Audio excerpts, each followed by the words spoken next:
যে এখনো দেখা যায় যে টেনে আমাদের উঠাইতে হয়, বিশেষ করে মহিলারা।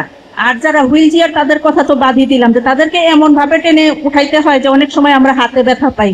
যে অবস্থায় আমরা চলে আসছি, মানে গণপরিবহন আমাদের জন্য মানে খুবই দরকার। ওয়ার্ল্ড কার ফ্রি ডে, এটা মানে ব্যক্তিগত গাড়ি কেন হলো? আসলে অ্যাপ্রোচটা হচ্ছে ছোট গাড়ি কমানো, অ্যাপ্রোচটা হচ্ছে ছোট গাড়ি কমানো এবং বড় গাড়ি বাড়ানো। তার মানে রাস্তায় যেন একটা গাড়িতে 3 জন ওঠে, তার পরিবর্তে 60-70 জন পার করা যায়। সরকারের পক্ষ থেকে যারা আছেন আপনাদের কাছে আর অনুরোধ, এবারে আলাপ আলোচনা করলেই হবে না, শুধু আলাপ আলোচনা করছি, ছবি তুলছি, বেশ জাঁকজমকপূর্ণ আমরা অনুষ্ঠান করছি, কিন্তু কার্যত কিছু হচ্ছে না আমার মনে হয়। কারণ এই করতে করতে তো বুড়ো হয়ে গেলাম, বয়স হয়ে গেছে অনেক। এটা খুব আনফর্চুনেট, কিন্তু সেটা হবে যেটা আমি আমার উপরে নিজের উপরে মেনে নিচ্ছি। সেটা হচ্ছে আমি হয়তো চেষ্টা করব যে আচ্ছা আমি যে কদিন আসছি সে কদিন কিছু একটা দেখিয়ে যেতে চাই, যেন মানুষ মনে করবে ও একটা কাজ করে গেছে। এটা কি আমার ওই এই নেক্সট 25 ইয়ার্সের পরিকল্পনার ভিতরে, নাকি জাস্ট আমার মন মতো করে একটা করে দিলাম যাতে করে মানুষ মনে করলো তো এটা সে করে গেছে? স্যার, আমরা প্রতিবন্ধী মানুষরা আমরা আসলে হুইল চেয়ার ব্যবহারকারী শুধু না, যারা দৃষ্টি প্রতিবন্ধী আছেন, বাকশ্রবণ প্রতিবন্ধী আছেন এবং অন্যান্য ধরনের প্রতিবন্ধী ব্যক্তি আছেন, তাছাড়া তাদের পরিবার, তারা কিন্তু গণপরিবহনে উঠতে পারে না। আপনি যদি চোখ বন্ধ করে কল্পনা করেন যে একটি অটিস্টিক শিশুর মা, সে লজ্জা পাচ্ছে গণপরিবহনে উঠতে, তাহলে কি তার জীবন থেকে এই পরিবেশটাই হারিয়ে যাবে যে সে তার বাড়ি থেকে বের হবে না?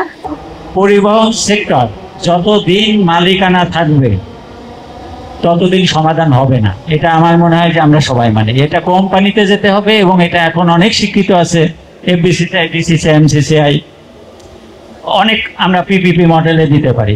অনেক শিল্প প্রতিষ্ঠানগুলোকে কিন্তু আমরা ডিসেন্ট্রালাইজ করতে পারি। তো ঢাকার উপরে যখন আপনার চাপটা কমে যাবে, অটোমেটিক্যালি কিন্তু আপনার সেই ক্ষেত্রে হচ্ছে ব্যক্তিগত গাড়ির সংখ্যাও আশা করি কমে যাবে। আমরা যেটা বলি এটা যেটা প্র্যাকটিস করি নিজেরা অ্যাটলিস্ট, তাহলে হয়তো অনেকটা সমাধান হয়ে যাবে। আর যেহেতু পাবলিক ট্রান্সপোর্ট, পাবলিকেরও দায়িত্ব আছে এটার অংশীদারিত্ব হওয়ার। আপনারা বলছেন হাঁটার কথা, কিন্তু আপনারা আমাদের জন্য হাঁটার পরিবেশ কোথায় দিয়েছেন?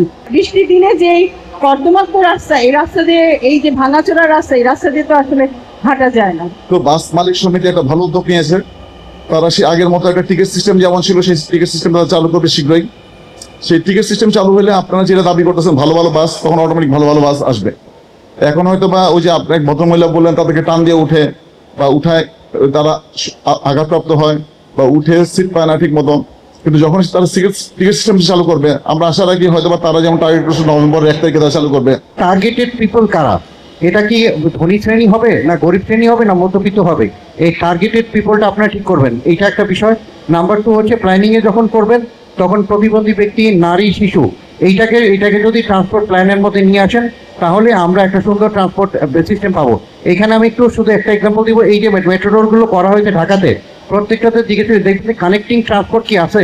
এখানে নামার পরে আমি একজন প্রতিবন্ধী ব্যক্তি বা নারী, তাদেরকে যে ফুটপাথ দিয়ে হেঁটে যেতে হবে, ওইটা কি ভালো? আমি বলছি যে আপনি আমাকে হুইপিং করেন, আমি সরকারের মধ্যে আছি, কিন্তু আপনি আমাকে হুইপিং করেন যাতে আমি বাধ্য হই।